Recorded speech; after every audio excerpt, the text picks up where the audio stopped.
cow goes moo, a frog goes croak, and the elephant goes toot. Ducks say quack, and fish go blub, and the seal goes ow, ow, ow. But there's one sound that no one knows. What does the fox say?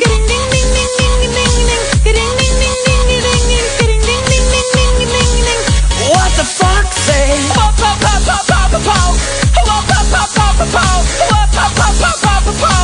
What the fox say? Happy, happy, happy ho. Happy, happy, happy ho. Happy, happy, happy ho. What the fox say?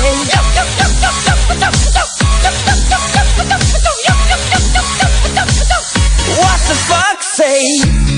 Big blue eyes, pointy nose, chasing mice and digging holes. Tiny paws up the hill. Suddenly you're standing still. Your fur is red, so beautiful, like an angel in disguise.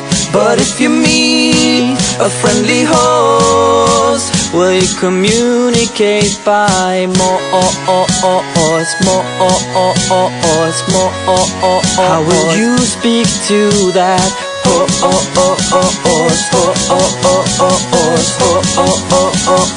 What does the fox say?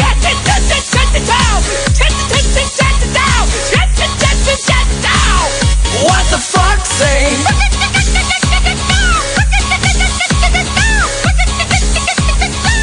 What the fox say? Our P61 laboratory. And here is my teammate, Christian Badayas. and Jomar Espino, and I am Bernardo. Our first experiment is called the balloon injection. Our materials is 50 cc or 50 ml injection syringe and a plastic balloon. Here is Badayas for the instruction.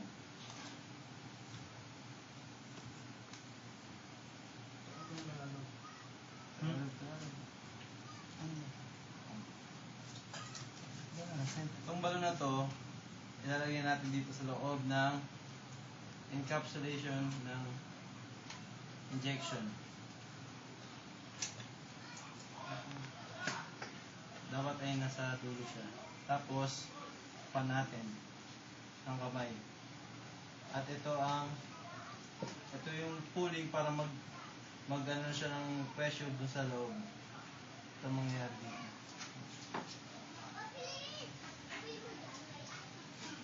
Normal size yan, ganyan. Nilagay ko dito yung kamay ko. Lumiliit siya.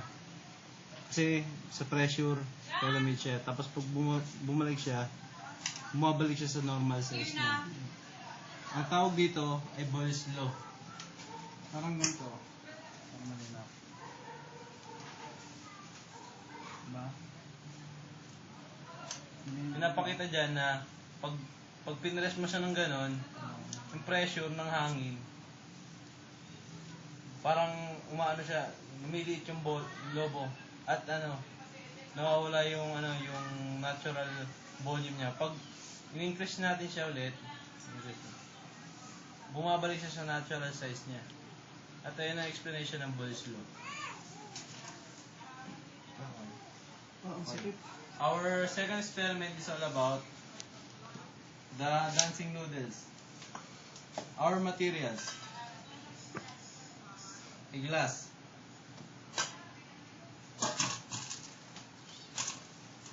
a basil, aluminum, Baking soda.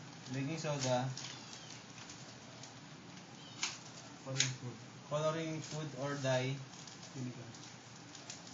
vinegar and water,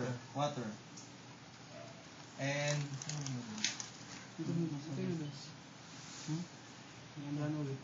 noodles.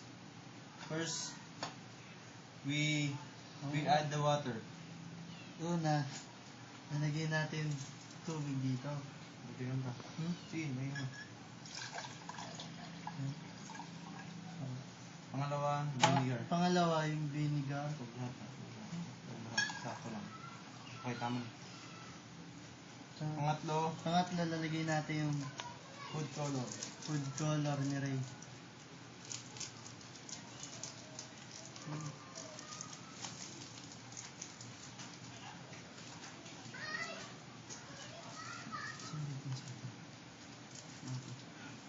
At pang-apat, lalagyan na natin yung noodles natin.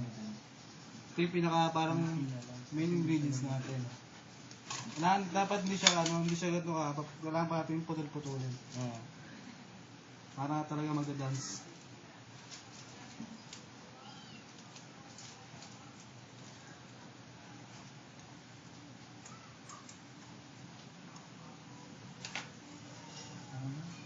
Mali pa naman.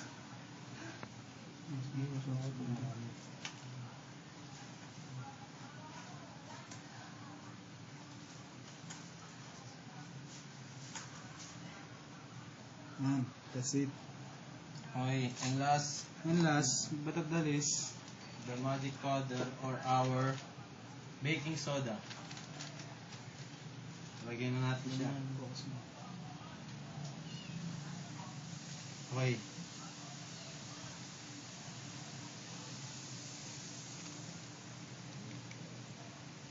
Makikita natin na ang noodles ay umaakyat dahil sa pinagsamang baking soda at vinegar na nag-create ng gas para umakyat siya. Pero ang density nito ay nanatili pa rin sa kanilang equal side.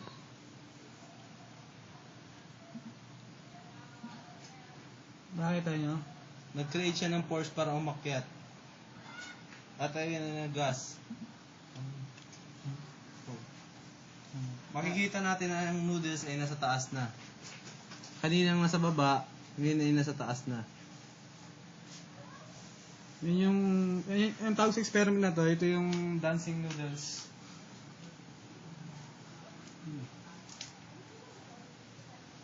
Yung baga sa physics, ito yung liquid, ano to? Liquid, isa yun, liquid ano, alam mo, eh. Kasi pag nagsama ang vinegar at saka ang baking soda, nag-create siya ng gas. At ay yung gas na yun, ay siya yung nag-pressure para umakyat siya. At umakyat yung mga noodles, which is pareho lang sila ng dense. Equal lang sila. Yung kanina lang bumaba kasi wala pang baking soda, siya yung nag-create ng force para umakyat. Okay.